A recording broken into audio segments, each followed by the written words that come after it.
Paano na yan? Ngayon na pala ang uwi ni Ate Kat. Hindi ko siya masusundo kasi marami pa akong dapat asikasuhin para sa party mamaya. Nandito naman si Kuya eh. Sino lang ang utusan mo? Biglang napabaling si Tyler sa nakababatang kapatid na si Sean pagkatapos marinig na pinipresenta siya nito sa kaibigan.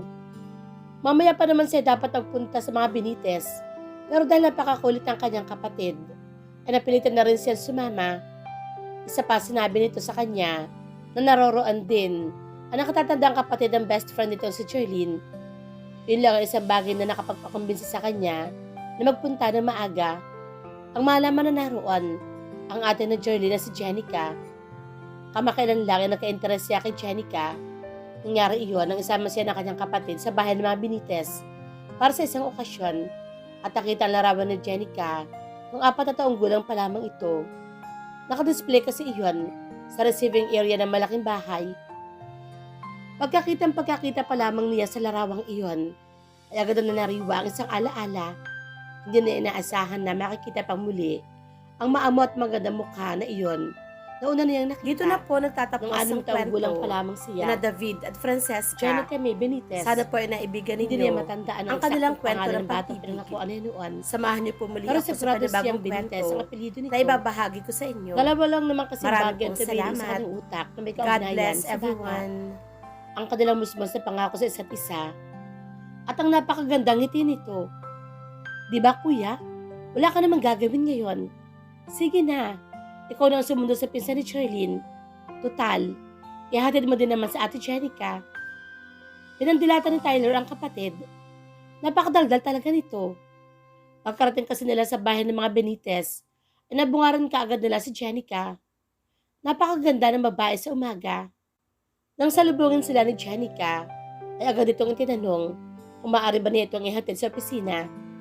Siyempre pa pumayag siya. Magkakataon na niya iyon. Kapag bakanting oras niya sa trabaho at pupunta si Sean sa mga Benitez, ay niyayaya siya nito. Dahil parati raw siyang tinatanong ni Jenica. Actually, boto ang kanyang kapatid sa kahit na sinong babaeng Benitez para sa kanya. Magkakahabig kasi ang magpipinsan at lahat ay magaganda. Sa edad na 25, si Tyler na ang VP for operations ng De Guzman Transit, ang bus company na pag-aari ng kanilang pamilya at hindi biro ang responsibilidad na nakaatang sa kanyang mga balikat. Mataas din ang expectation sa kanya ng kanyang ama. Hindi naman niya basta-basta nakuha ang posisyon. Pinaghirapan niya makuha iyon. Nagsimula siya sa pinakamababa at ngayon ay siyang napipisilang board na susunod na magiging presidente ng kumpanya. It's out of the way. Malayo rin ang office na ni Jenica sa airport. Baka mainip lang ang kanyang pinsan kung ako pa susundo. Tanggi ni Tyler. Ang totoo, plano niya ngayain muna si Jenica na magkape. Nasigurado naman niyang hindi nito tatanggihan. Bago itutuloy ang hatid sa opisina. Total, ay pag-aari ng pamilya Benitez. Ang kumpanya pinagtatrabahuhan ni Jenica. Tulad niya, ay hawak din ng babae ang oras ito. Pero kung papakiusapan pa siya ni Sean na sumundo sa airport, imposibleng mayaya pa na si Jenica na magkape. Baka kasi mabwisit pa ito kapag sinabi niyang kailangan nito magmadali. Ngayon na nga ulit siya nagkaroon ng bakanting oras sa dami na naasikaso sa trabaho. Pagkatapos, ay hindi pa niya mayayaya si Jenica na lumabas. Itong nakaraang buwan ay sunod-sunod ang mga aberya sa kanilang kumpanya dahil sa mga kapalpakan ng mga empleyado nila. Pakiramdam tuloy niya ay dumoble ang kanyang edad dahil sa stress na dinadala na maraming binabalikat na problema sa kumpanya. Ayaw naman niyang madisappoint ang kanyang ama. Kaya ginagawa niya ng paraan na masolusyonan ang lahat ng problema bago pa man siya makarinig ng hindi magandang salita mula sa ama. Ganun ba? Paano na yan? Tila disappointed na tanong ni Charlene. Naramdaman ni Tyler na tumayo ang kapatid mula sa kinuupo ang single-seater sofa at lumapit sa kanya. Nagkunwari naman siyang abala sa paglalaro ng kanyang cellphone. Kinalabit siya ng kapatid. Kuya naman pumayag ka na kasi. Maganda rin daw yung ate Kat ni Jarlene. Nanguuto nitong bulong. Kinindatan pa siya ng kapatid nang tumingin siya rito. Napangiti at napailing na lang siya. Here I come, Cebu. I missed you. Napangiti si Katrina sa sarili habang sinasamyo ang masarap na hangin sa malawak na bakuran ng airport. Hinihintay niya ang kanyang sundo. Ayon pa kay Charlene, ay papasundo raw siya nito sa kuya ng best friend nito. Nagtaka nga siya kung bakit ang taong iyon ang napili ni Charlene na sumundo sa kanya. Pero ayon sa kanyang pinsan, marami raw itong inaasikaso at pumayag naman daw ang kuya ng best friend nito na sunduin siya. Miss Benitez, nilalamnam pa ni Katrina ang masarap na ihip ng hangin na makarinig ng tila naiiritang tinig. Pumaling siya paharap sa nagsalita. Hindi ba't siya ang dapat na mayamot sa taong susundo sa kanya? Isang oras din siya naghintay sa arrival area ng airport. Sobrang ang pagkainip ay nagbilin siya sa receptionist sa information desk na kung may maghahanap sa kanya ay sabihin na naroon lamang siya sa malawak na bakuran. Kung gaano kaganda ang timbre ng boses ng nagsalita, ay ganoon din ito kagandang lalaki. Matangkad ito at mukhang kagalang-galang sa suot itong signature na white polo shirt at jeans. Wala sa tsura ng lalaki na mauutusan o mauuto ito ni Charlene. O kaya naman, parang gusto niya magdalawang isip kung ang lalaki ba talaga ang susundo sa kanya. Ang kanina magkasalubong na kilay ng gwapong lalaki ay dagling nagbago. Tila nalilito at nagtataka ang mukha nito. Jenica? Pusal nito. Ha? Nalilitong tanong ni Katrina. Napagkamalan pa yata siya nitong ang kanyang pinsan. Lumingon ang lalaki sa pinanggalingan bago muling humarap sa kanya. I thought I already sent you to your office. Tanong nito. Natawa si Katrina nang tuluyang makumpirma na napagkamalan nga siya ng lalaki na ang kanyang pinsan. I'm Katrina, not Jenica. Wika niya. Hinawi niya ang ilang hibla ng buhok na nililipad ang hangin. Kanina lang, ay sarap na sarap siya sa hangin. Pero ngayon, ay parang gusto niyang mainis. Dahil ginugulo niya ng kanyang buhok. Hindi pa naman siya mahilig magsuklay. Base sa itsura ng lalaki, ay parang ayaw pa nito maniwala. Kung hindi maganda ang kanyang mood, baka natarayan na niya ang lalaki. Pero dahil nga na-miss niya ang Cebu, at ayaw siya magreminis sa magagandang alaala. At tanging magagandang alaala lamang, ayaw niyang maudlot iyon dahil sa lalaking ito, pinagdududahan pa yata siya. Mukha ba siyang sinungaling? Kambal kayo? Bakit? We're cousins. Hindi ba nila sinabi sa'yo? Putol ni Katrina sa sinasabi ng lalaki. Pero magkamukha kayo. And your names are slightly. Sa pagkakaalam ko, napagkasunduan ng magkakapatid na Benitez na gawing J at K. Ang mga initials sa mga magiging anak nila. So J at K, ang mga initials ng next generations nila. And that's why kami magpipinsan ay hindi nagkakalayo ang mga pangalan. Kung tungkol naman sa pisikal na anyo, malakas kasi ang genes sa mga Benitez kaya halos magkakamukha rin kami. Especially the girls. Mahabang paliwanag ni Katrina. Konting-konti na lang talaga at napupundi na siya. At bakit kailangan niya magpaliwanag sa lalaking ito? Sino ba ito? Bakit siya pinadalahan ng pinsan ng entregerong sundo? Sana sapat na mga sinabi ko para paniwalaan mo. Kung matagal mo nang kakilala ang pinsan ko, you can spot a difference. For now, pwede ba? Umuwi na tayo. Gusto ko na talaga magpahinga. Nakakapagod din magbiyahe, no? Siyempre, dahil na rin sa mataray na todo ng pananalita niya, kaya naman napatango ang lalaki. Follow me, anito, na sinabayan ng pagtalikod. Ang pagtikim ni Katrina nagpahinto kay Tyler sa ginawang palihim na pagpamasid sa babae na nasa passenger seat. Hindi na napigilan ng kanyang sarili na maya't maya itong lingunin. Hindi kasi siya makapaniwala na pwede maging magkamukha ang dalawang tao na hindi naman magkapatid. Granted na magpinsan talaga si Katrina at Jenica. Pero bakit wala yatang ipinagkaiba sa itsura ng dalawang babae? Kung mayroon man, siguro ay ang katarayan ng kanyang kasama at ang paraan nito ng pagsasalita. Why do I get the feeling that I know her? Jenica was always sweet to him. Sweet and clingy, actually. Napakalambing magsalita ni Jenica na para bang parating nang aakit. Kabaligtaran nito si Katrina na may kung ilang beses yata siyang pinukol na masamang tingin dahil lang sa kanyang mga tanong. May gusto ka bang itanong? It's okay. Magtanong ka pa while I'm still willing to answer. Ayoko kasi ng ganyan na tinitingnan ako secretly. Aware pa naman ako sa ginagawa mo. Anito, nasa cellphone nakatutok ang mga mata. Hindi lang pala matalas ang pakiramdam ni Katrina. Straightforward din ito.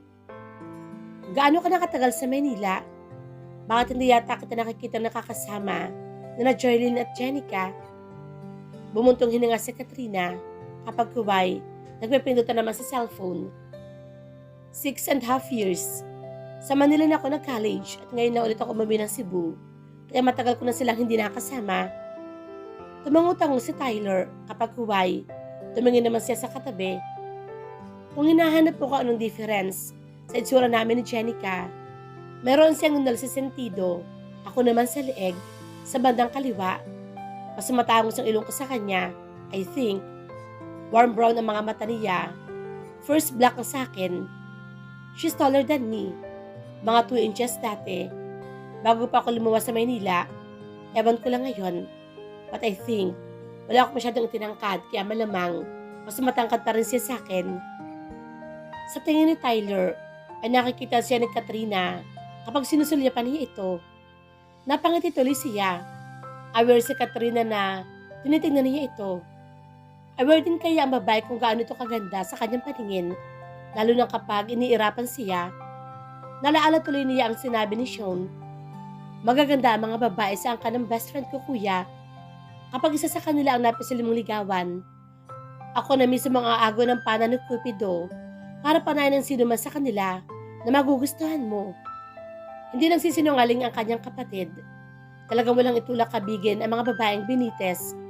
May kanya-kanyang ganda nga ang magpipinsan. Bakit sa Maynila ka pa nag-aral? Marami namang magagandang universities dito sa Cebu. Tanong niya dito. Gusto ko lang. Nagkibit balikat pa si Katrina. Kung mahigit 6 na taon ka sa Maynila, bakit hindi ka sa mismong pamilya mo umuwi? Hindi mo pa sila namimiss? Lalo ng parents mo, sigurado. Sa tanong na iyon, ay biglang bumaling sa kanya si Katrina. Sa gilid ng kanyang mga mata, ay napansin niyang naniningkit ang mga mata nito sa pagkayamot. Mukhang ayaw ng babae na inuusisa ito. Sa tingin din naman niya, napipilitan lang din ito magpa-interview sa kanya. Pero hindi siya nagpa-apekto sa napansing reaksyon ni Katrina at sa halip ay napatuloy siya sa pagmamaneho ng kanyang Mercedes-Benz. Gusto na niya makita ang hangganan ng pagtitimpi ni Katrina. Para siyang naaaliw kapag nakikita na namumula ang mukha nito dahil na matinding pagkainis sa kanya. Lalo itong gumaganda. Ikaw ba yan, Kuya Boy? Sarkastiko nitong tanong. Ha? Kung makapagtanong ka kasi, para akong nasa The Buzz and I'm being interviewed by the #1 talk show host. Ang lito sa kanya. Sa tingin pa ni Tyler, ay punting-pundi na sa kanya si Katrina. Namumula na ang mukha nito at malamang hindi yun dahil sa init. Dahil malamig naman ang aircon ng kanyang kotse. Sorry, hingin pa o manhin niya rito. Nakukonsensya na rin siya. Dapat na nagpapahinga na si Katrina ngayon dahil malamang na napagod ito sa biyahe. Pero hayon at nainis ito dahil sa kanyang kakausisa. Ang hindi naman kasi niya maintindihan sa kanyang sarili. Bakit ba atat-atat siyang malaman ng mga bagay tungkol dito? Pagmula pa kaninang makaharap niya ito, may kung anong bagay na umikilkil sa kanyang isipan. Para bang may gumikislot akong ano sa loob ng kanyang dibdib. May pakiramdam siya. Minsan na niyang naramdaman ang ganong uri ng damdamin. Minsan lang, at ngayon na lang ulit na ulit. You don't look like you're sorry. Mukhang aliw na aliw kang inisin ako. Well, Mr. Tyler John de Guzman. Ano ya? Tila natigilan naman si Katrina at napaisip. Siguro ay ngayon lamang nito na-realize na kanina pa sila nag-uusap. Pero hindi pa niya napapakilala ang sarili. Well, Mr. de Guzman, gusto kong malaman mo na hindi ako celebrity para irarated mo ang private life ko. Kaya nga hindi ako pumasok ng showbiz eh. Gusto ko, maging pribado ang buhay ko. At at ang lahat ng mga bagay na connected sa akin. Now, kung wala ka na rin lang mahalagang itatanong, pwede ba? Huwag ka na lang magsalita. Visit na visit niya ang bulyaw dito. Ang dami mo namang sinabi. Komento niya. Sa tingin niya ay namula ng husto ang mukha ni Katrina. Muli siya nitong binato ng napakatalim na irap. Why are you angry? Nagtanong ka pa. Angil nito. Bakit ba? Parang napakapait naman ang pinagdadaanan nito at kumakasiko sa kanya ay parang galit na galit sa mundo. Ganoon pa man, kahit na naiinis pa si Katrina sa kanya, ay hindi pa rin siya nagpa-apekto. Kinuha ng isang kamay niya ang isang bottled water sa food compartment at inaabot dito. Habang isa pang kamay ay nasa manibela. Tubig, gusto mo? Alok niya rito. Malamang kasi, anumang sandali, ay uusok na ito dahil sa matinding pagkayamot sa kanya. Pinandilatan siya ni Katrina. Saka walang salitang inabot ang bote ng tubig. Binuksan iyon at lumagok mula roon. Ang init talaga ano? Sabi niya. Binalingan siya muli ng dalaga. Ewan ko sa'yo, angil nito at tumagilid patalikod sa kanya. Napangiti at napailing na lamang si Tyler. Mukhang nasagad na niya ang presensya ni Katrina. Ate! Patiling sinalubong ni Joylyn sa entrada ng malaking bahay ng mga ito. Ang kakarating pa lamang na si Katrina. Kung halos mapunit ang mukha ni Joylyn sa pagkakangiti, si Katrina naman ay gusot na gusot ang mukha habang sinasalubong ng pinsan. Niyakap siya ni Joylyn at dahil wala sa mood, ay walang ganang siya gumanti ng yakap. Hey, Ate Kat, bakit ganyan ang itsura mo? Sino ang kaaway mo? Nagtatakang tanong ni Joylyn pagkatapos siyang pakawalan. Balkip-kip si Katrina at eksaheradong sumimangot habang nililingon si Tyler na abala sa pagtulong sa katulong sa pagbibitbit ang kanyang mga gamit. Parang narinig na niya ang pangalan na iyon. Hindi common ang pangalan na Tyler, pero sa kanyang pakiwari ay pamilyar iyon sa kanyang pandinig. Paparazzi ba ang lalaking iyon? Nakasimangot niya ang tanong sa pinsan. Si Kuya Tyler? Hindi ah. Siya ang VP Operations ng kanilang bus company. Bakit ate? Type mo? Pwede rin. Magka-23 ka na in 5 months time. Siya naman, kaka-25 pa lang. Bagay ang gap ninyo. Tila nagmamatchmake na sabi ng pinsan. Che, sa matalim na irap ang binunto niya kay Charlene. Wala akong interes sa interloper na yan. Pasalamat ka at birthday mo dahil ko hindi. Lagot ka talaga sa akin. Tumawa lang si Charlene sa kanyang naging reaksyon. Ikaw naman kasi ate, kakarating mo lang. Sa isang lalaki na nakatuon ng atensyon mo. Hindi ka naman dating kanya na nagpapa-apekto sa isang lalaki kahit pa nakaka-distract na ang presence ng guy. Natigilan si Katrina. Tama naman si Charlene. Hindi man niya naisip na unahin kumustahin ito at ang pamilya ng pinsan dahil kay Tyler. Anyway, bagay rin sa damong lalaki ang description na ibinigay ni Charlene. The guy's presence was so distracting that she could not help but throw him a sidelong glance. Ano bang ginawa sa'yo ni Kuya Tyler? At ganyang umuusok ang bumbunan mo? Ang dami kasi nang inusisa tungkol sa akin. Alam mo naman, ayoko ng ganoon. Tanong. Nakakainis. Himutok niya. Iyon ang dahilan kung bakit kay Tyler na napunta ang kanyang atensyon. Naiinis siya sa lalaki. Yun lang at wala nang iba pa. Baka type ka. Pangaasar pa ni Charlene. Nag-isang linya ang kanyang kilay sa sinabi ng kanyang pinsan. Siya naman pagdaan ni Tyler, bitbit ang kanyang mga bagahe. Anyway, happy birthday. Nasa baggage ko ang gift ko sa'yo. Kumusta kayo rito? Magbabago niya sa paksa ng usapan. Ayaw niyang malaman ni Tyler na ito ang kanilang pinag-uusapan. Okay naman kami. Tulad pa rin ng dati. Teka, mamaya na tayo magkwentuhan. May gagawin ka pa kasi mamaya. Ibe-brief ka ng choreographer para sa kotilyon. Agad-agad? Hindi ba pwede magpahinga muna? Hindi pa nga ako nakakapagpahinga ng maayos. Na nakakasuffocate makasamang sundo na ipinadala mo sa akin. Natawa na naman si Charlene. Kaya nga mamaya pa Mga 1 p.m. pa darating yung choreographer para i-brief kayo. Kaya huwag ka na ma-high blood, ate. May oras ka pa para kumain at magpahinga. Hinila na siya ng kanyang pinsan papasok sa loob ng napakalaking bahay. Nagpatiano naman si Katrina. Parang hindi magkakakilala ang mga taong naroroon dahil sobrang abala sa kanya-kanyang gawain. Birthday ko, ang sungit-sungit mo. Relax ka lang, ate. Okay? Sabi pa ni Charlene. Napabuntong hininga naman si Katrina.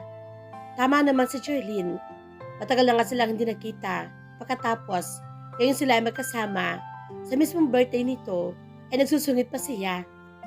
Hindi naman sana magiging ganoon ang bungad niya sa kanyang pinsan. Ang ganda-ganda nga ng mood niya kanina nang bumaba siya ng eroplano. At kahit matagal siya naghintay sa airport, pero sinira iyon ng isang dumaan si Tyler at ngumiti sa kanilang pinsan. Ngiting nagpapitlag sa puso ni Katrina ng isang gwapong lalaki.